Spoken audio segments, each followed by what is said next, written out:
అందరూ బాగున్నారా? ఈ రోజు నేను లక్కీ భాస్కర్ మూవీ చూశాను. ఇందులో లక్కీ భాస్కర్ పాత్ర దుల్కర్ సల్మాన్ గారు పోషించారు. యాజ్ యూజువల్ ఆయన యాక్టింగ్ అయితే చాలా బాగా చేశారు. ఈ కథ 1992లో అర్షద్ మెహతా చేసిన మనీ స్కామ్ ని బేస్ చేసుకొని ఈ స్టోరీ అయితే రాయడం జరిగింది. ఈ స్టోరీ మొత్తం కూడా డబ్బు చుట్టూ తిరుగుతూ ఉంటుంది. అఫ్ కోర్స్ మనిషి జీవితం అంతే కదా, చంద్రుడు భూమి చుట్టూ తిరిగినట్టు, భూమి సూర్యుడి చుట్టూ తిరిగినట్టు మనిషి డబ్బు చుట్టూనే తిరుగుతూ ఉంటాడు. ఒక మనిషికి డబ్బు లేనప్పుడు, అంటే జీరోగా ఉన్నప్పుడు ఆ మనిషి ప్రవర్తన ఎలా ఉంటుంది, చుట్టూ ఉన్న సమాజం అతన్ని ఏ విధంగా ట్రీట్ చేస్తుంది, అండ్ ఒకసారి డబ్బు అనేది చేతికి వచ్చిన తర్వాత ఆ మనిషి ప్రవర్తన ఎలా ఉంటుంది, అండ్ చుట్టూ ఉన్న సొసైటీ తను ఏ విధంగా ట్రీట్ చేస్తుంది అనేటువంటి పాయింట్స్ ని బాగా ఎలివేట్ చేయడం జరిగింది.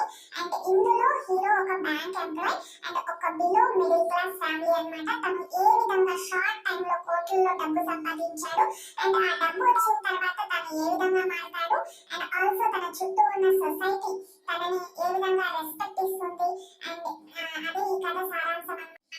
ఈ సారాంశం మొత్తాన్ని కూడా మనకు డైరెక్టర్ వెంకీ అట్లూరి గారు ఒకటే ఒక సీన్ లో మంచిగా ఎలివేట్ చేశారు.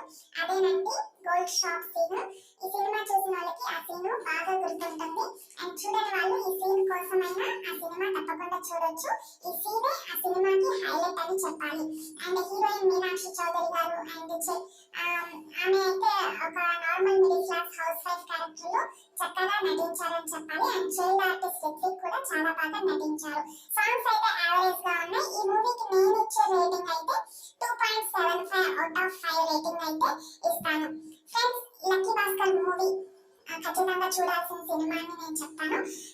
ఈ రివ్యూ కనుక మీకు నచ్చినట్లయితే నా ఛానల్ని లైక్, షేర్ అండ్ సబ్స్క్రైబ్ చేయండి. Thank you so much for watching.